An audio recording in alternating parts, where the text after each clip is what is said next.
Good morning, welcome to One Financial Markets Morning Commentary. I'm Andrew Johnston.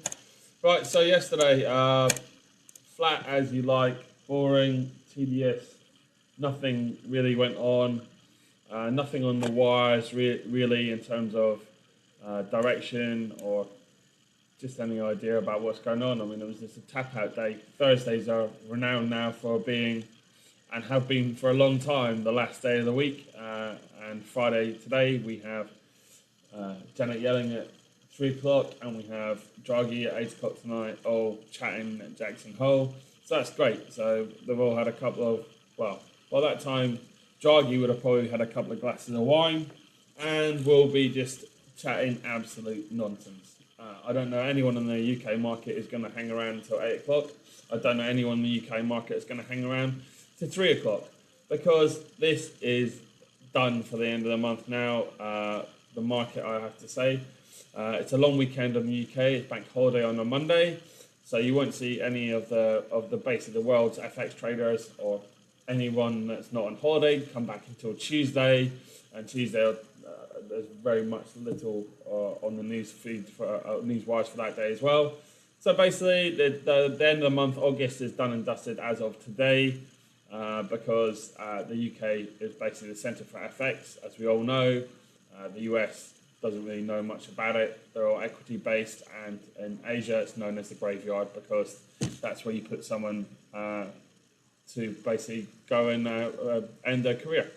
So as of today, we do have German GDP at 7 o'clock, which came out at and not really much to be said about that, to be honest. All in line. We were expecting 2.1, and we got 2.1, and we got 0.8, and we were expecting 0.8. So we're all very flat. So today, we're just looking for stuff on the news wires in order to get any idea of direction and day trade. Basically, that's what people have been doing for the last 9 to 10 days, is just day trade this stuff, because it's been in such a tight range. I've got the Euro chart up here. I'm putting up, I have 141 pips there as the extremity, but really it's been trading probably about an 80 pip range. And this is what we have at the moment, it's just flattening out, no momentum, no movement, no volume, nobody wanted to do anything. And this is typical of a bank holiday turning up in the UK, because we have to understand UK is the capital, the centre for FX transactions in the whole world. Anyone who tells you otherwise is lying, and therefore when we have our bank holiday, the world basically has their bank holiday in FX terms. Equities will still trundle on, but in terms of FX, where all the transactions and all the big players are, when we go have a bank holiday, everyone tends to leave their desks. And so what you might see today is short, sudden, sharp movements up or down, because there is no liquidity in the market.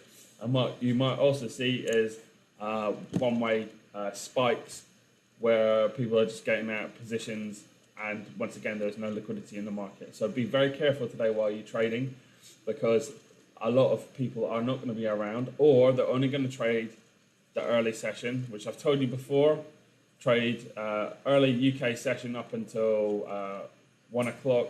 The US session is just going to be directionless, or we're going to get some serious spikes, because they're not proper FX traders.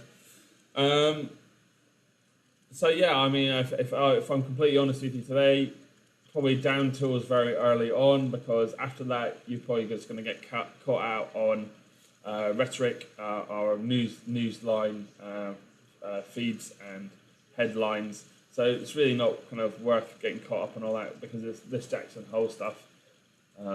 God knows what the sort of party they're having there, but I really nothing's coming out. It seems a lot of back scratching and a lot of kind of high-fiving, and everyone saying how great they are as central bankers, and they've done so much for the world and kept their countries, in the game, when the US is now having problems about finding money to pay its bills. Well done, Janet Yellen. You're retiring now, and you've you've basically got no money in the bank. So whatever you've done is brilliant. I think the political system and the way that the Congress works out there in terms of authorising bills, etc., is fundamentally flawed. And once again, we had this issue many years ago where they had come into a decision about increasing the debt ceiling, and they're still there now. Pushed it, keep the can down the road, pushed it under the carpet, and now they're having to discuss it again. It's not if, it's they have to, because otherwise the country goes into complete, it implodes. It has to.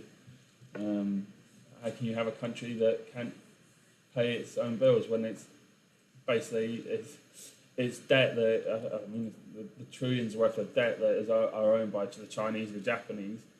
I would just, if I was them and someone couldn't pay their bills, I would just dump it on the market. Well, what would happen then? Trump's 19% equity rally since he came into play is completely redundant. Anyway, so like I said, I mean, the Rangers have been holding. I still love Euro Sterling, as I've said before.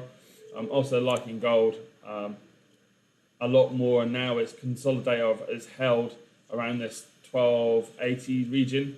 Just looking at the chart here, we've got the first resistance, the second resistance, and now the third resistance, and now we're holding above there, consolidating, and players are just waiting for someone to push it on to the 1217 level, which I've discussed before.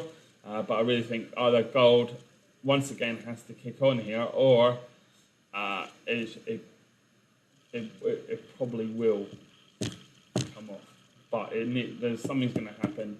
And I think going into the weekend, people will once again want to own a little bit of the shiny stuff.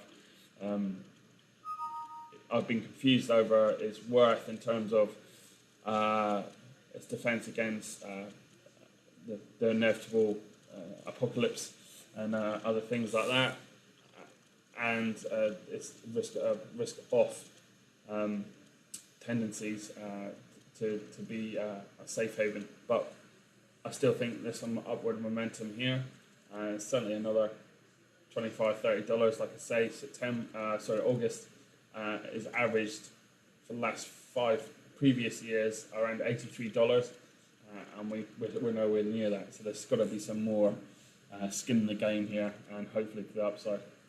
But yeah, from me in the front lines, keep your wits about you today, and it is a long weekend in the UK, so Monday is going to be a damp squid. But have a nice weekend. I'll speak to you on Tuesday.